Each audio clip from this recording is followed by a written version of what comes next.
That's it. Not sure if you can read the text, but it says, presented to Like Stories of Old for passing 1 million subscribers. Awesome. Again, big thanks to everyone who has been watching my videos over the years, who subscribed to the channel. I literally would not have gotten that without you. In return, I promised to do a big Q&A video, and here we are. There were a good amount of questions to get into, some that will have like longer answers, some that I can answer very briefly. I'll try to make it varied a bit to make this fun to watch. I bundled some questions together that were kind of similar. And yeah, the first ones are more about the YouTube process and what my process is like in general. First question, you were already successful with the faceless format. What was the specific reason for the switch to on-camera? Which was also similar to a question that asked, since transitioning from faceless to on-camera, did you find that your production workflow became heavier or slower? Do you feel the audience connection justifies the extra friction of setting up lights and filming yourself? How do you cope with that change? So yeah, there's a couple of different reasons why I wanted to be more on camera and just in general use more of my own footage instead of just using film footage, because I noticed pretty early on after I started doing this that, you know, while it was great to use and remix existing footage from movies and whatnot, there were also a lot of places where it was kind of limiting the scope of what I wanted to talk about. So let's say if I was talking about a movie and then I wanted to kind of diverge into more of a philosophical rant on something, then, you know, it was difficult to find footage to go with that segment. And so I either had to kind of stretch the limits of fair use to kind of just slap footage on there from movies, even though it wasn't quite relevant, or I had to kind of rewrite that section in order to have it be more about the movie specifically. And so I realized that if I wanted to ever expand the scope of what I wanted to talk about, like, or even just talk about different subjects that weren't 100% focused on movies, then I would need to learn to have other ways of presentation, basically, because also back then I didn't really know how to use a camera like this one. I was just filming some stuff with my phone in the few like Patreon videos that I did back then. So this is really like a skill that I had to build from the ground up. And that's also just the part that I liked about it. I liked sort of playing around with it, learning a new skill and then employing that as a new way to express myself, make my videos hopefully more interesting, more in-depth, and yeah, also I just wanted to protect my work in some way, if that makes sense. You know, a faceless channel is much easier to kind of rip off and then replace the audio or something, but you know, when it feels like there's an actual person behind it in between shots of movies, then it becomes more personal and therefore also more authentic and unique and harder to just steal away. What is your creative process? Do you set aside a period of introspection after watching something? Do you just write and see what comes out? Are your best ideas those that come to you suddenly or those that you keep refining over time? How do you know when you've finished a video? All of this really depends on each video. There's some of them that I came up with in the same month that the video released, but there's also some others where I'll sit on an idea for like 2 years before I actually make the video. Like there's a couple of ideas that I have right now that have been kind of gestating for like a year or even longer, and that I'll probably get around at some point, but sometimes it just feels like either the timing isn't right, like I feel it isn't quite relevant yet, or I feel like I'm kind of missing that sort of, I have like 80% of like a thesis or like a take on something, but then it just doesn't doesn't fully click into place yet. Until then, maybe at some point I'll see the movie, or I'll see some movies that kind of help me refine my idea, or I find like some other source of inspiration, like a book or whatnot. So yeah, it really depends for each video. Do you set aside a period of introspection after watching something? Do you just write and see what comes out? Yeah, here too, I tend to just kind of, whenever I start writing, just kind of blurt out like bits and pieces of ideas and stuff that I want to include, and then I kind of start puzzling like how it fits together. And usually I have some structure in mind, but I don't stick to it like too rigidly. Like with some videos a little bit more, like the video on the pit, where I follow kind of the structure of the battle for Helm's Deep to kind of explain how that show was structured. You know, that one had a pretty natural progression to it. But then there's some others, like especially the more like philosophical ones, where you can kind of approach it from every direction, and all of them, you know, most of them will work. But you know, like the one that I did last November on why movies don't feel real anymore, you know, that's really one where I knew I wanted to talk about like varying different ideas, like the thing with the focus, or the thing with the haptic visuality and the perceptual realism. But there was more of a struggle to kind of figure out like, okay, what is the natural sort of progression through this idea. And so yeah, that's one that will take a little bit more of like refinement, and sometimes I'll shift around like entire paragraphs, or like something that I thought would come up at the end actually needs establishing at the beginning, or vice versa, you know. So yeah, again, it differs a lot for each video, and that's also why I love doing this so much, and still love it so much after 8 years, because it just never gets boring, it never gets the same. Every video is just a new challenge in some new way, and yeah, that's what I really like about it. Do you think AI will ever play a significant role in your content creation, or do you prefer the creative process without it? The short answer is no. I don't think it will ever replace like truly like creative work. I've tried it. You know, I tried it with like some very basic task where you know, let's say you're recording a podcast or a conversation with someone, and you can just use AI to sort of automatically edit it so that, you know, when I'm speaking, like my footage is showing, and then when the other person is speaking, their footage will be showing. You know, stuff like that. The kind of editing that's just fun for no one to do.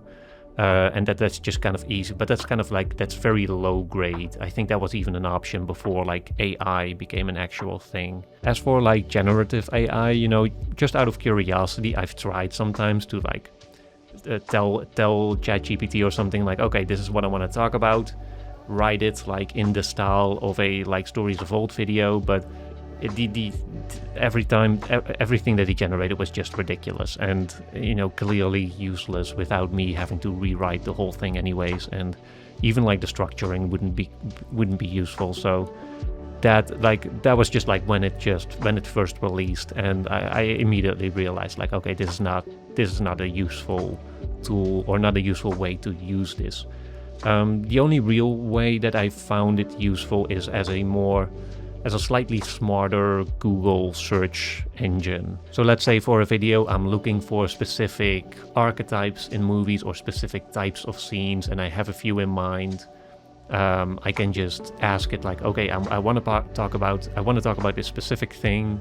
I have these movies in mind. Can you suggest some other movies? Like, I have these examples already that came to mind. Can you give me some more examples that I might be forgetting about? And similarly, I've used it as a way to kind of figure out what has already been written about a subject. So for the Why Movies Don't Feel Real Anymore video, for example, I had like my own takes and observations, and then I asked it like, oh, has there been like academic research that relates to the topics that I want to suggest here, or that I want to talk about here? And then it suggested like 10 or something, of which like 3 of them were actually useful, and but 2 of them actually I did end up in the video. The haptic visuality was one that I wouldn't have found as easily otherwise, I think, because sometimes when you're dealing with these more abstract subjects, it's just harder to have like specific keywords to search for on Google or other search engines, and then I found that AI can be you know, useful as a bit of an assistant in that regard. But again, as a replacement for any kind of truly like genuinely creative aspect of what I do, then no, I don't think it will ever play a significant role. Okay, let's do a little bit more of a speed round. There were a lot of questions about my opinions about movies, obviously, so What movie do you think you've seen the most times? I think that would probably be Jurassic Park: The Lost World, which I just watched over and over as a child, but as an adult, maybe Interstellar or Kingdom of Heaven, I think. What's your favorite bad movie? I don't really enjoy bad movies, or the idea of watching so good it's bad type of movies, especially not when they're clearly intended to be so, like Sharknado or whatever. That's just slop to me. But there's one bad movie that I do kind of enjoy, and that's The Snowman, which is just completely broken because they failed to, or for some reason they failed to film some huge, important parts of the script, and so it's jumbled together in this really strange, absurd way.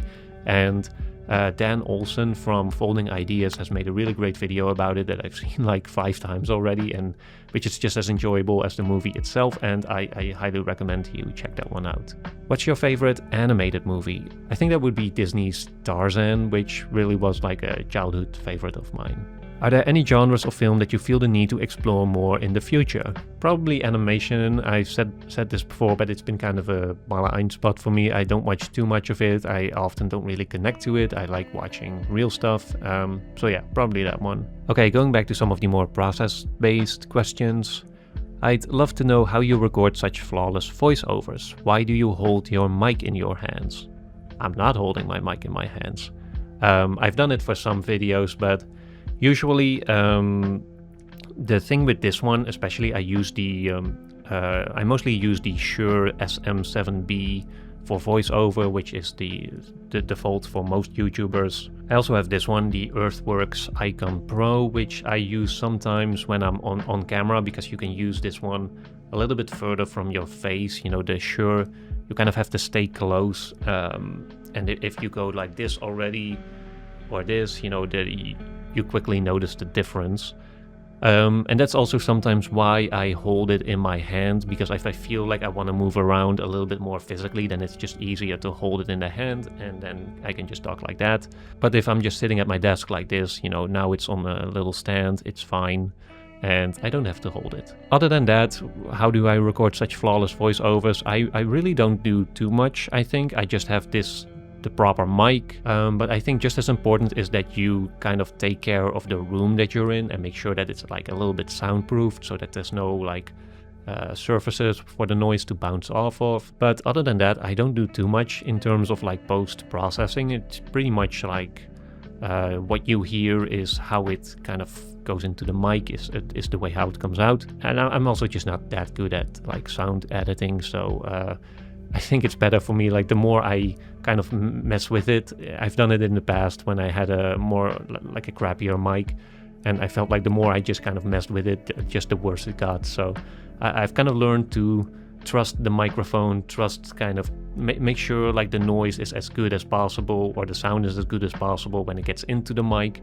and then I don't have to do anything afterwards that would potentially ruin it.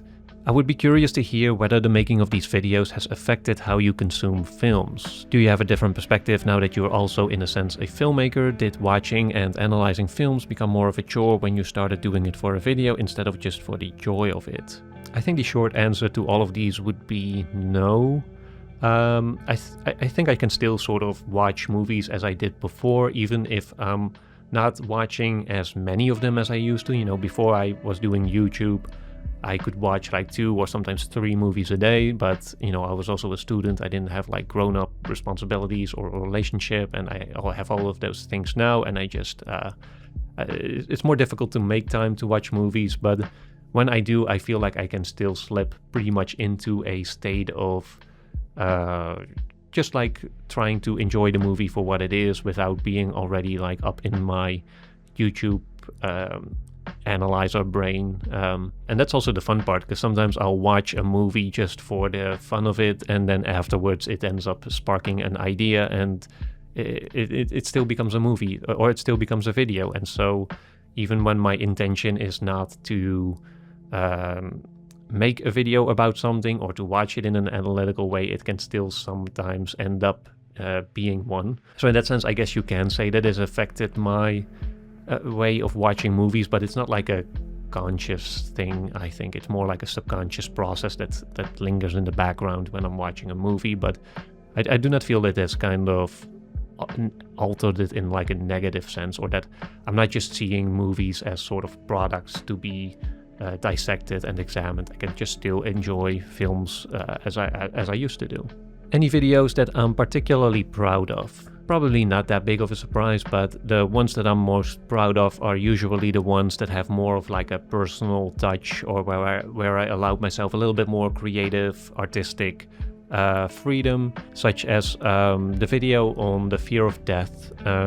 Obviously means a lot to me, which also has a very personal story about me and my wife and her hospitalization a while back. There's some other videos I've done like that where I'm kind of getting a little bit more personal, and I always like doing that because I do think it's fun to think about how to artistically represent some part of your life without necessarily like feeling like you're turning it into content. Other than that, I'm also really proud of the Christopher Nolan video that I did, even though it wasn't watched as much as I had hoped. It's the big, like, I initially released it as 3 separate parts, but I kind of intended for them to at some point exist as one thing, which it now does, which is this 3.5 hour, like, completely in-depth, total examination of like every Christopher Nolan movie, in which I do think I get to some like good points for, his overall career and each work in its individuality. Similarly, I'm also proud of the big like 50 life-changing movies of all time video that I made, because that one took like a year, and it took like a lot of planning, and I just liked that it exists now as this big like document that I can revisit in the future and just see where I was at that moment in time. Okay, a few more quick ones. Favorite Dutch movie? I honestly tried to think of one, and there's some that I find okay, but I honestly have no like genuine favorite movie of my own country, which is kind of a shame, but that's kind of what it is. I don't think we produce that much good stuff, and there's nothing that I really hold like a strong connection to, which is I guess why I took such an interest in more like foreign cinema, or American cinema, which to me is foreign. Favorite Swedish films? It's a bit of a cliche, but I couldn't think of anything else than Ingmar Bergman, Seventh Seal, Winter Light. Those are all some of my favorites, and just great movies. The most personal movies or stories for you that touched a string? Also a bit of a cliche maybe, but Lord of the Rings, Jurassic Park, those were movies that really for the first time like transported me into like another world, that filled me with awe and wonder. Later in life, Malick did something similar, and just the way he used film form was really inspiring to me. Most recently, I think The Brutalist is one that really touched something personal for me. You can also watch my video about it, in which I talk a little bit more about why that one felt so meaningful to me. What book would you love to see made into a film? There's some books that have already been adapted, but that I would love to see done better. And that's World War Z, which I think has great potential, and a classic Beowulf. So maybe if Nolan's The Odyssey works out, I think there might be room for an adaptation of Beowulf as well. As for a book that has never been adapted, I would probably pick Kim Stanley Robinson's Ministry of the Future, which is this great like sprawling tale about climate change, and I think that's an issue that hasn't fully been like seriously tackled by cinema, other than as a way of like just communicating some kind of great apocalyptic event. And this book is a little bit more down to earth about it, while also still grappling with like the seriousness of it. So yeah, I'd just be really curious to see how they would adapt that into a movie. One thing that I'm curious about is whether you feel a tension between the more meditative and philosophical side of your essays and creating emotional resonance. For me, these have always gone like hand in hand. Like for me, philosophy without like emotion is not that interesting. To me, they've always been kind of intertwined. And when you're talking about deep ideas, you want to do that with the same kind of emotional resonance that, for me at least, accompanies it. And that's why I like the video essay so much, because you can use more of those cinematic tools like music and editing and other artsy craft stuff to do more than just write about something, to just do more than just deliver text and explain stuff. You can also kind of cultivate the emotion that for you is associated with those ideas, and hopefully then communicate that emotion to others as well. So yeah, that's pretty much been my philosophy about that. What's your favorite book or writing that helped you appreciate and understand the storytelling in movies better? Which was similar to another question. I really want to know how you can discuss and comment on film from political, existential, socio-economical point of view so well and comprehensive and touching. My one bit of advice here would be to read stuff that's not explicitly about movies. There's some books about movies and writing that I've liked, but mainly I just use other sources like philosophy or historical, other kinds of non-fiction books that inform you or give you some kind of lens through which to then look at movies and see how they function. So yeah, if you've been following my channel for long enough, you see that I'll often reference books that have nothing to do with movies, directly, but that have informed me, my perspective about them nevertheless. So yeah, I'm not sure which specific book to recommend here. Like, it really depends on the subject that you're interested in, but I think I made a reading list a few years ago. I'm not sure if it's still up, but if you maybe go to like one of my older videos and look in the description, it might still be there. I'm not too sure about it though, but yeah, you can try that. Do you ever read other people's opinions about a movie before watching? Do you think those opinions influence your perception of a movie? I think they do, probably more so than you think, which is what I really noticed the first time that I went to the Cannes Film Festival, and which was really the first time that I went into movies that had literally no information about them. And yeah, when you go into a movie like completely blind like that, it honestly felt like more challenging to then form your own opinion about it, because you had nothing, like no crutches to grab or nothing to kind of hold on to, which was fun, but also yeah, as I said, it was kind of a challenge. And so in general, I do think, yes, other people's opinions do influence your perception of a movie, but also in a good way. I think sometimes it can help you to, I do like going into a movie sometimes with some structure of kind of knowing what I'm looking for, or knowing what I can expect, and or something that just can inform my perception of the movie. But I try not to read like too many like value judgments. Like I'll be interested to see like, oh, what is this movie doing like thematically? What's kind of like maybe something that I can already focus on on my first viewing, but I don't have to, I'm not reading extensively about people's opinions about whether a movie is good or bad. Also, would you say rating a movie with numbers makes any sense? Not really, but it has some use. If you're not treating it too seriously, you can have like it can be like an easy shorthand to establish your own sort of scale of where a movie fits on your sort of spectrum of value or quality and meaning and so on. But honestly, it's the part of film criticism that I'm personally like least interested in, and I'd always encourage you to not like be too serious about whatever star judgment I add on a Letterboxd review or something like that. Who are some film critics whose work you follow in print or online? Ditto for any film publications that you're a fan of. Just generally quite curious about what kind of film criticism you're interested in outside of YouTube creators. I still find myself going back to Roger Ebert for some of his movie reviews. My upcoming video will have some references to his work. Other than that, I'm not reading like too many people, or like not following too many people specifically. I'll occasionally check out Dave Ehrlich's stuff, who's at IndieWire, I think. Carlos Aguilar is also really good. I have the Cineast magazine, which I enjoy, which is more like essays on film. But mostly I'm just looking per movie or per subject that I'm interested in, and then I'm just kind of going from there. Like I'm not like starting with specific critics. I usually just look at a movie and then find like whatever criticism I think is interesting about it. What's a movie you liked at first but later changed your mind about and ended up feeling disappointed by? I think Eddington didn't quite hit the same for me the second time around. So yeah, that's a recent example.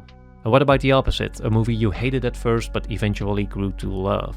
Oh, there's quite a few of these, like especially when I was young and just getting into film, like I immediately went to some of the classics that I just didn't have like the capacity to fully appreciate yet. So I think Apocalypse Now, for example, is a movie that I really didn't like when I first saw it, but I think I also saw like one of the lesser cuts, like the final cut, I think, whereas I later realized I think the theatrical was much better. And also that movie is a masterpiece, but sometimes you just need some time to kind of get around to that. Similarly, I think I also didn't fully enjoy The Godfather the first time, but this was at a point that I hadn't really seen a movie that was older than 1995 or something. So yeah, I just still had a lot to learn. What sci-fi movies do you feel would qualify as an elite film of the type you enjoy offering your perspective on? Great sci-fi movies, probably not too many surprises here, but 2001: A Space Odyssey, Solaris from Tarkovsky, Blade Runner, I actually enjoy both the original and the sequel. Arrival, I think, is very good. Ex Machina, I think, was very interesting, especially as one to kind of talk about. And Interstellar, I think, still beloved by the quote-unquote normies, but also I think still somewhat underrated by the true like cinephiles. Are there any movies from your childhood that may not be good but have stuck with you forever and randomly come to mind? Oh, I used to watch a lot of bad movies when I was a child. I used to watch The Land Before Time, but not the original, but like all the sequels that came after. There were like 6 of them at that point, which I watched over and over, and which were kind of silly, but they weren't as sad as the original, so I usually preferred watching those. I was also a big fan of The Scorpion King for some reason. That was a movie that I just really enjoyed as this classic action adventure. What's the most niche film you've loved? Okay, so I actually went on my Letterboxd for this one to see which movie had the least amount of checks.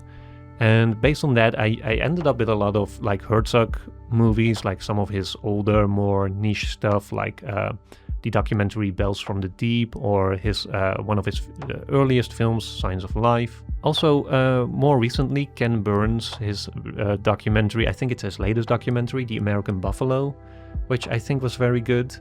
Which films do you believe become better when you have read its screenplay? I haven't read too many screenplays for the movies that I've seen, but I did read the one for The Tree of Life, which I thought was really beautiful. It was just very beautifully written, and also it's kind of poetic in its own way, in a way that kind of contextualizes some aspects of that movie. I know Malik didn't like the fact that the script leaked online and prefers not for you to read it, but I did it anyways, and it did make me appreciate some aspects of the movie a little bit better, because it was a little bit more clear as to what it was like trying to achieve. Do you have any favorite movie trailers? Also Tree of Life, probably. Terrence Malick in general has like great movie trailers for his movies, like his type of filming. It lends itself really well for a great trailer. There's some others that I liked, which I've also made a video about, like the art of trailer making and why some trailers end up being better than the movie, which I'll link somewhere in this video. I'm not sure if you talked about this before, but I was curious if you have an educational or academic background in film or media studies. No, I've studied nothing in relation to movies. I did my bachelor in spatial planning and then did my master's in environmental sociology with a few courses in philosophy. When did your interest in film first develop? Were there any films in particular which ignited your interest? Yeah, as I talked about earlier, like Jurassic Park, Lord of the Rings, those were like the first movies to really kind of convey the idea that movies can be like transportative, that they can take you somewhere that's just a completely separate realm. Later there were also movies like No Country for Old Men and The American with George Clooney, which were like one of my first like more art house movies that kind of stayed with me, even though I wasn't quite sure like what I enjoyed about them. Like they were just movies that communicated to me something about the idea that a movie doesn't have to be like directly entertaining or engaging in order to be meaningful. Like it can be a little bit more obscure or like ambiguous about what it's doing. And also again, Herzog and Malick, huge inspirations, especially also in the film form, the way they go about filming, their process, and that just philosophy of movies. That's something that really inspired me more from like a filmmaker perspective, I'd say. What do you look for in a good movie, and how do you dissect movies from a scale of 1 to 10? On Letterboxd, I usually don't give like the full 5 stars until I've seen a movie twice. Like that's my one sort of rule, I guess.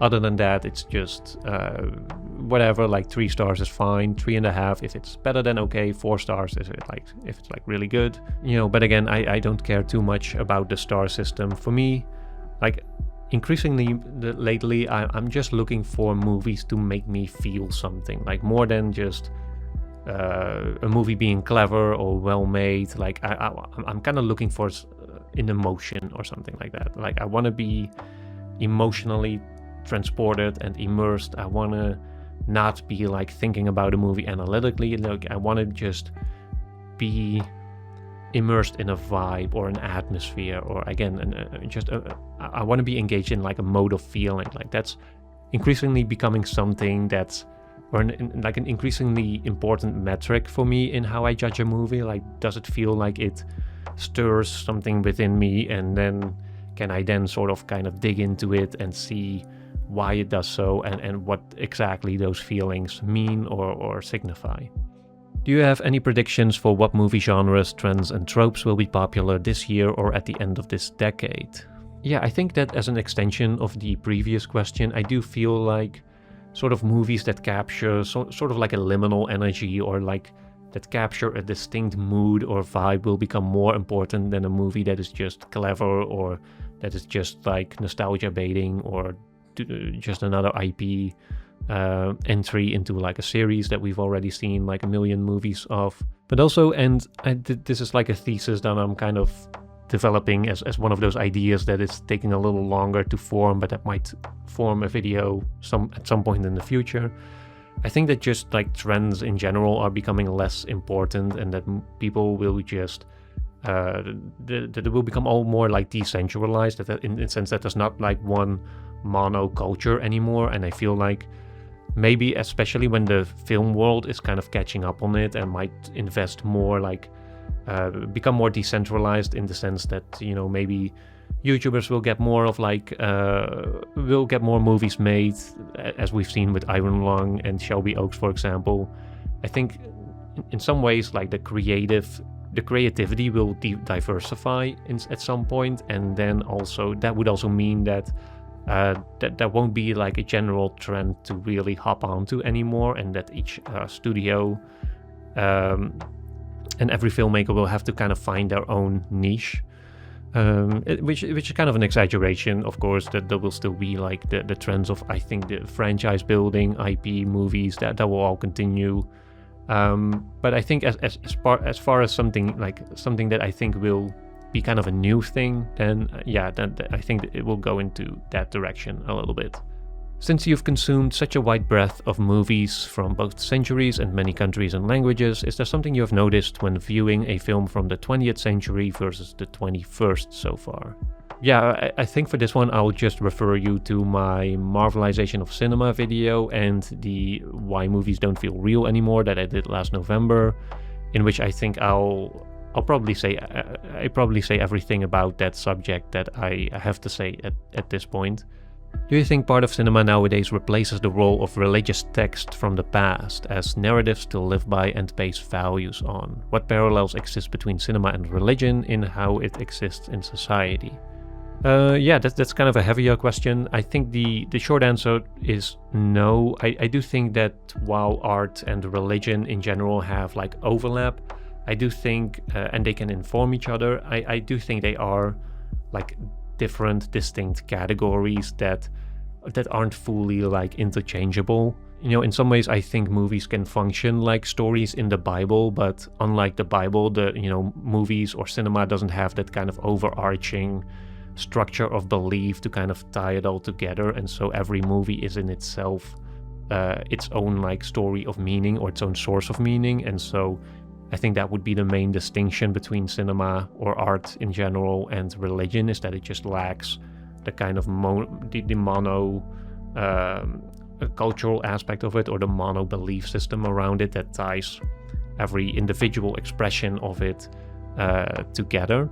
Having said that, I can understand where this question comes from, and I do think that in a more secular society where like the biblical stories have kind of been divorced from that sort of overarching religious structure, and you know, religion in itself has become more of like a story that is told and less like a worldview that people have, like that's fully like integrated in like our scientific and political structures. In that sense, I do feel like religion, I would actually say religion has become more like cinema instead of cinema becoming more like religion, in the sense that, you know, a lot of religious stories now just exist as such, as just stories that some people find value in, just as some people find value in movies. But even then, I do think that also still, you know, if even from that context, I still think that religious text and stories tend to be a little bit more didactic or a little bit more considerate in what they're ultimately conveying,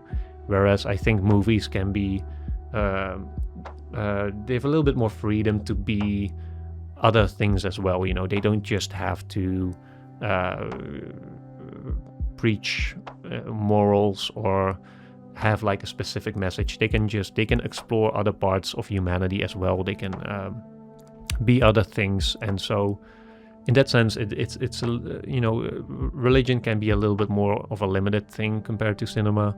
But overall, I still would say they're kind of their own thing. Okay, last up, some more personal questions about me, which is only fair, I guess. You've been watching me all these years. You might as well know a little bit more about me. Besides watching movies, what do you like to do in your free time? I love being out in nature. I live next to a forest that I try to walk through at least like once a day. Other than that, I was big into powerlifting for a couple of years. Not so much ever since like COVID, but I've been trying to kind of pick it up again. Just like to kind of stay fit, and I kind of enjoyed the progression of it, of the progression of getting stronger. I'm also learning French because my wife's half French, and so part of the family lives there, and I would love to communicate with them a little bit more. And my wife and I were also doing a wine course, which is also kind of a hobby that emerged from visiting France and then just visiting wineries and hearing the local stories about it. And I'm not too big of like a drinker, and I don't really enjoy like beers for the most part, but wine I do think is interesting because it's so directly tied to the place that it comes from. That's just kind of fascinating to me. Like a wine that was produced from the grapes on one slope of a river can taste entirely different from one that's a little bit more downstream, and that's just fascinating to me, how like you can achieve so many sort of flavors and sensations with so while doing so little, because it's basically just, you know, they don't do a lot to the wine itself in terms of like, you know, they don't add like artificial flavors or anything like it. It's all like natural processing that happens, and so yeah, that's something that I've also been doing together with my wife, and which leads into the other question: how did you and your partner meet, if that's not too personal? It's not too personal, I'd say, but the story isn't that exciting. We, as a lot of people nowadays, we met on a dating app, which was one where you have to kind of be in each other's proximity for your profile to show up to the other person. So yeah, we crossed paths somewhere, didn't see each other, but then saw each other on the app, and we went out to lunch, and which lasted for like 4 hours, and we've been together ever since. What's your favorite dessert? Anything with chocolate, usually, or tiramisu, which is also always a safe bet. Favorite places in the Netherlands? As for cities, I love Utrecht, which is like better Amsterdam. I also think Maastricht and Zwolle are underrated. Really nice cities with like beautiful historical city centers. As for like landscape, I prefer like the parts that have slightly more like elevation. Utrechtse Heuvelrug, like our like major like hillside. Veluwe, big national park, also beautiful. Last question, I'd be really curious to hear what this whole journey has been like, specifically in regards to realizing you were finding success and that it could be your actual career, and how you responded to this / processed that on a personal level. It's kind of become a funny question to me because, usually my go-to answer is like, yeah, it all feels very absurd, and the idea of having followers, especially this many, is still kind of abstract, and there's something about it that never fully like computes in your brain.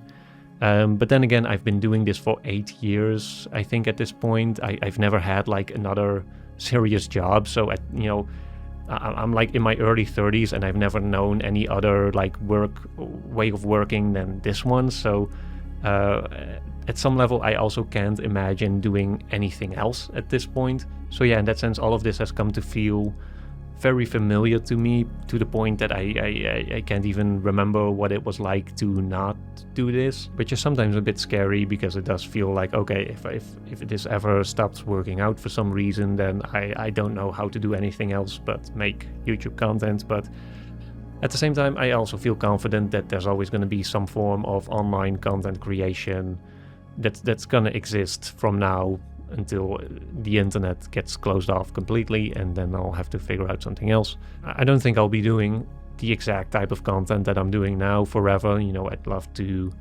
try my hand at like doing something completely different, like I don't know, like travel content or something like that. Something just that's completely unrelated to movies.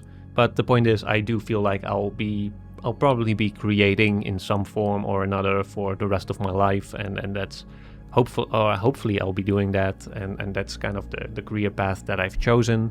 As for like how processing that on a personal level, yeah, I think it helps that I live kind of isolated, and I'm not really like someone I'm not recognized like out on the street. Like I can still live like a normal life. It's not like maybe the life that some other like influencers or celebrities have, where that kind of their life also changes in like a material sense in the place that they live in. Like I could theoretically, like I could just shut down my computer and I'll just be a normal person in the world. In that sense, it just doesn't feel like there's that much to sort of process, if that makes sense, because I can just separate it relatively easily from my personal life. But I think the biggest sort of thing to process was kind of overcoming the fear of gaining the trust that I was going to be able to do this long term, and that's something that has really grown over the past few years, where I feel like, okay, I've been doing this for like 8 years now. I feel like more confident that I'll be maybe doing it for the next 8.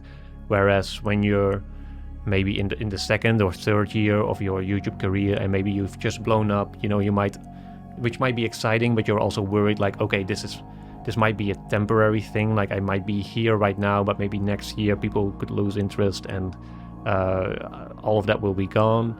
But I think the best part of having been able to do this for so long is that you do build some kind of confidence in, okay, I've been able to gain an audience or maintain an audience throughout YouTube, like changing algorithms, throughout like the public's interest changing, or throughout like culture changing, going from long form to shorts and back again. I feel like I've been pretty robust throughout. I don't have many videos that have gone like crazy viral, except for the one last November. But I've been pretty stable, I'd say, which is unlike some other YouTubers that go from 0 to 100 in maybe like the span of a year. For me, it was a bit more of a slow climb, and that's fine. Like that does give me the confidence. Like, okay, I don't have to be chasing after every trend or thing that's popular now. I can just stick to my vision and what I feel like is meaningful, and kind of trust that people, that all of you will still be there and go along with me as I keep doing it. So yeah, thanks again everyone. That was the last of the questions. I hope you enjoyed it. I hope you got something out of it. Thank you again so much for 1 million subscribers. It is still kind of crazy to think about how much that is. But yeah, thanks again. Have a good day, and I'll see you in the next one.